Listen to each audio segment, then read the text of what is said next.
Tarde Saúde, com Dr. Levi Jales. Oferecimento, faça a melhor escolha. Viver o seu plano de saúde. Eu amo a quarta-feira porque a quarta-feira tem saúde, conversar sobre saúde, ajudar as pessoas. Dr. Levi sempre traz os melhores convidados para a gente. Hoje é a doutora Daniela Medeiros, não é isso, doutor Levi? Boa tarde. Boa tarde, Miguel. Boa tarde, Daniela. Boa tarde. Pessoal, como é que está a memória?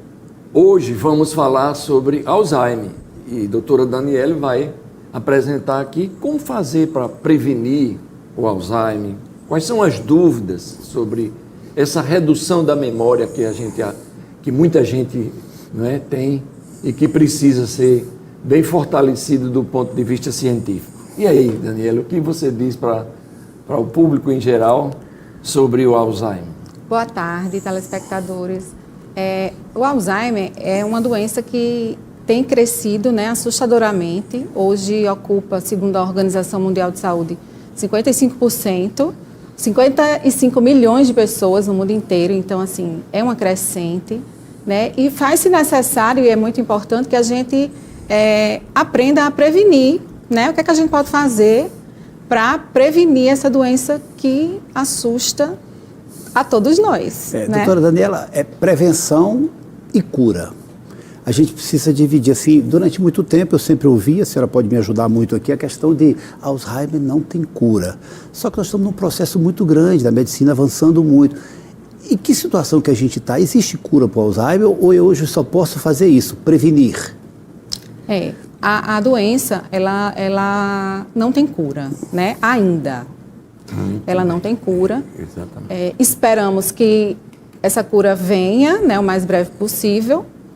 É uma doença que afeta a memória recente, então o paciente começa a ter lapsos de memória e que vai progredindo, né, com o passar do tempo. Então, hoje, existe prevenção, né? Tem os fatores de risco modificáveis e tem os não modificáveis, né? Então, a gente trabalhar a prevenção para aquelas pessoas que já têm o histórico, né, de pai e mãe com demência, e nós, indivíduos saudáveis, sabermos como mudar nosso estilo de vida para prevenir. A senhora falou sobre lapso de memória. É normal, com o passar do tempo, com o envelhecimento, a gente esquecer de algumas coisas? E se sim, qual é a diferença entre esse envelhecimento de esquecer algumas coisas para, isso aqui pode ser Alzheimer? Ótima pergunta. É normal, né, com o envelhecimento, o paciente apresentar lapsos de memória, né? Pela demanda grande do nosso dia a dia. Então, assim, ele esquecer um nome de um colega, um nome de um parente próximo, mas depois lembrar, né? Eu vou na cozinha pegar um objeto e esqueci o que eu cheguei aqui para pegar, mas depois eu lembro, em seguida eu lembro, né? Mas o lapso preocupante é quando você repete a mesma história várias vezes. Eu contei uma história para você e daqui a pouco eu estou contando ela de novo. E com 5 minutos estou contando de novo, esqueci que eu falei, tá? Então o paciente com um lapso de memória que acenda a luz é aquele que o paciente que acontece com recorrência. O paciente não lembra o que jantou ontem à noite, não lembra o que comeu no café da manhã. Esse sim precisa ser investigado. Esse histórico familiar, doutora, por exemplo, minha mãe tem demência. Eu preciso ter uma preocupação a mais em relação a desenvolver a doença? Sim, porque a doença tem caráter genético, né? Mas não necessariamente o paciente que tem história familiar de demência vai desencadear a doença, tá? Isso é uma coisa muito importante, porque eu tenho filhos que chegam no consultório muito assustados, né? Achando que já tem essa condenação. E não é condenação. Por isso que é tão importante quem já tem, né, história na família, começar um acompanhamento com o geriatra já desde cedo para trabalhar a prevenção. Daniela, a gente sabe que não tem cura, mas hoje a medicina avançou com tratamento com remédio e tratamento não medicamentoso. O que você tem a dizer sobre esses tratamentos? Pois é, o tratamento medicamentoso, ele retarda, né, a progressão da doença, visto que a doença ela é progressiva. Então, dá uma retardada boa, melhora a qualidade de vida, né, do próprio paciente e do cuidador, e tem os não farmacológicos, né, a prevenção não farmacológica, como a estimulação elétrica do cérebro, né, a estimulação magnética, hábitos de vida, né, mudança de estilo de vida, a preocupação com a alimentação, a preocupação com o sono de qualidade, né, tudo isso impacta na memória. Inclusive, falando sobre essa estimulação, tem uma pergunta para a gente aqui, dizendo, doutora, minha tia de 75 anos de idade fez uma estimulação do cérebro com eletricidade da cabeça e melhorou da memória. Pode ser Alzheimer? Pode e a estimulação ajuda nessa melhoria, porque né? novas conexões são formadas, né? Novas conexões neuronais são formadas pela estimulação. Doutora, essa questão da qualidade de vida. Primeiro, Alzheimer, a gente pensa logo, não, vamos isolar aqui a questão do cérebro, de cabeça, mas tem uma conexão com o resto do corpo, por exemplo, com o coração, com o estilo de vida, com a alimentação, com praticar esportes? Tem conexão total, né? Porque o cérebro é irrigado, né, pelos vasos cerebrais, então os neurônios. Então, o controle de pressão arterial se faz muito importante, né, visando justamente os vasos sanguíneos do cérebro. Controle de diabetes, a gente sabe que o açúcar é neurotóxico, né? Então, controle da diabetes, um hipotireoidismo pode dar lapso de memória, então, uma anemia pode dar lapso de memória. Então, assim, a gente tem que primeiro, né, diante de um paciente que chega com essa dúvida, a gente tem que primeiro fazer um apanho clínico, né, clínico também, laboratorial, para a gente descartar uma vitamina B12 baixa, pode dar lapso de memória, né? E outro ponto que é muito importante na prevenção é o controle de depressão. Um paciente ansioso demais, um paciente depressivo, pode ter lapso de memória. Um paciente desatento, né? Que muitas vezes nem tem diagnóstico de TDAH, mas um paciente com a mente muito acelerada, pode ter lapso de memória. Então, assim, a investigação, né, na consulta, colhendo uma boa história e vendo essa parte laboratorial, e se for descartada, né, aí vem a parte das imagens, né, que a gente vê através da ressonância magnética de crânio, o PET-CT, né, que aí a gente vê as placas beta-amiloide, né, que vão se acumulando no cérebro. E é isso. Daniela, também a cintilografia, né? A cintilografia, o espectro cerebral ajuda para ver a perfusão sanguínea do cérebro, isso, né? Isso. Pode dar uma imagem sugestiva, né? Sugestiva. De demência, de Alzheimer.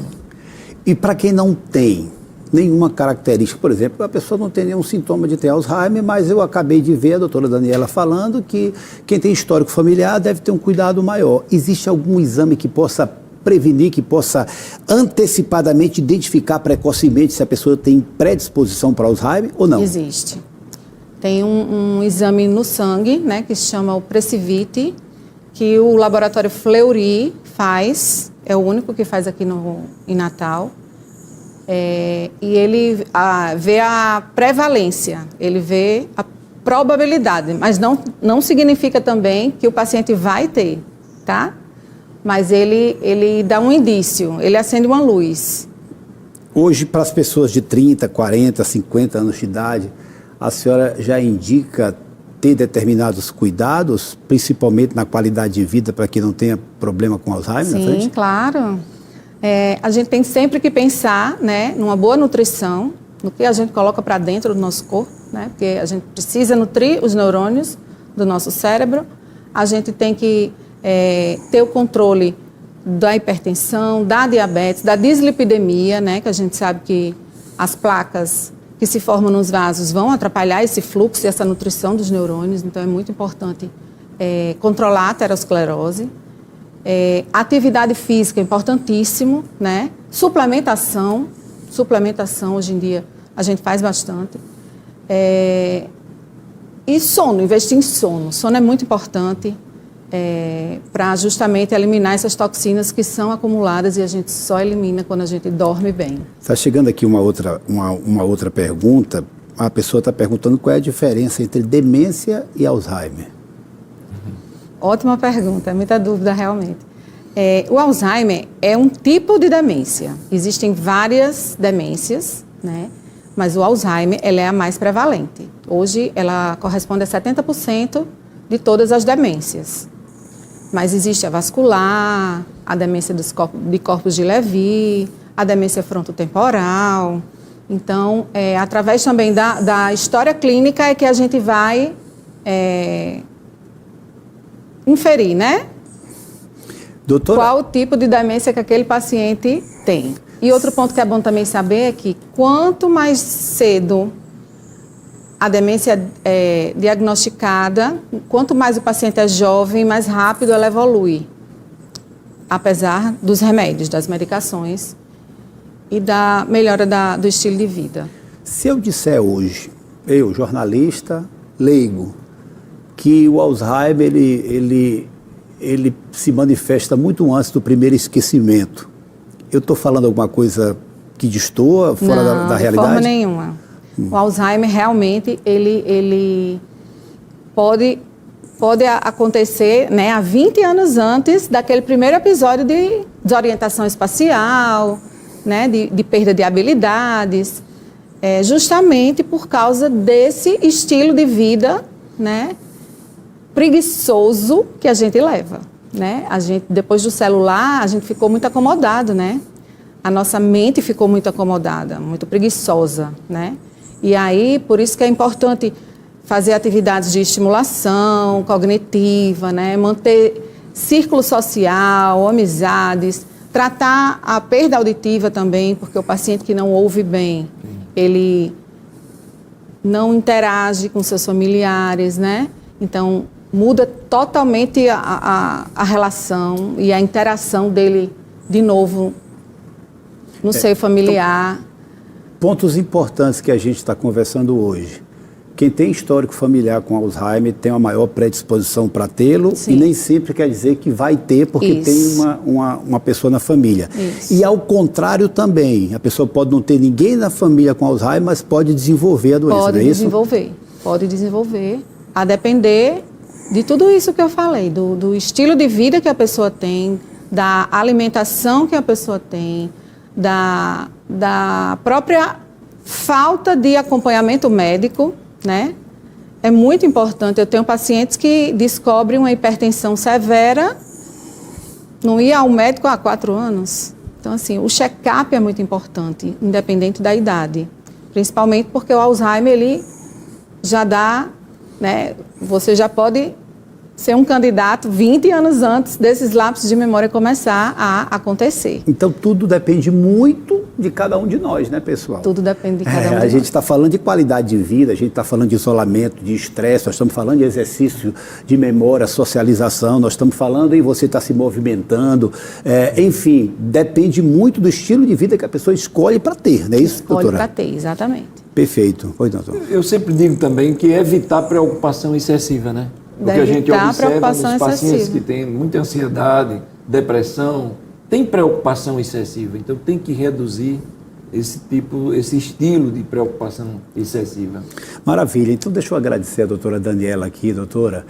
Eu sei que é um tema importante, que muitas vezes preocupa as pessoas, mas cada dia, cada vez, cada quarta-feira que a gente traz um profissional aqui, nem é para amedrontar as pessoas, é de repente para despertar em você que, opa, então eu posso começar a me cuidar a partir de agora. Ou, opa, eu me identifiquei com a doutora, com o que ela está falando, deixe-me procurar uma ajuda. E a medicina está aí, pessoal, avançada, trabalhando dessa forma, com pessoas absolutamente atualizadas, tá? Exatamente para tentar prevenir, para tentar dar uma melhor qualidade de vida para qualquer pessoa. Doutora Daniela, obrigado pela sua vinda aqui. Obrigada, querido, pela atenção. Agradeço a atenção do público, telespectador. E estamos aqui para ajudar. Doutor Levi, quarta-feira tem mais, né? Quarta-feira estaremos aqui novamente, se Deus quiser. Eu preciso muito lhe agradecer por cada pessoa que o senhor traz como convidado aqui do nosso programa, porque isso é, além de tudo, uma forma do jornalismo acolher pessoas, tá, doutor? Obrigado, viu? Obrigado também. Quarta-feira nós estamos aqui. Quarta-feira, até quarta-feira, pessoal. Se Deus quiser, deixa eu te fazer uma pergunta. Você já parou para pensar nas escolhas que realmente fazem diferença na sua vida? A gente está falando sobre escolhas, qualidade de vida. Nós estamos falando sobre saúde. Escolher passar mais tempo, por exemplo, com quem você ama, com certeza. Conhecer novos lugares é exercício de mente. A gente está falando sobre isso. Viver novas histórias, pô, isso é fantástico. E principalmente, escolher cuidar melhor de você. É sobre isso que a gente está conversando hoje. E o Viver Diamante, chegou para te ajudar. É o novo plano prêmio da Viver Saúde. É mais conforto, mais comodidade. É uma ampla rede credenciada com hospitais, laboratórios, diversas clínicas e mais de 3.000 médicos para cuidar de você. E outra coisa, tem proteção para viagem. Você pode viajar tranquilo com cobertura em todo o território nacional. Então faça uma escolha valiosa. Escolha Viver Diamante. Entre em contato agora com 3114 1100. 3114 1100. Viver Saúde. A melhor escolha é viver.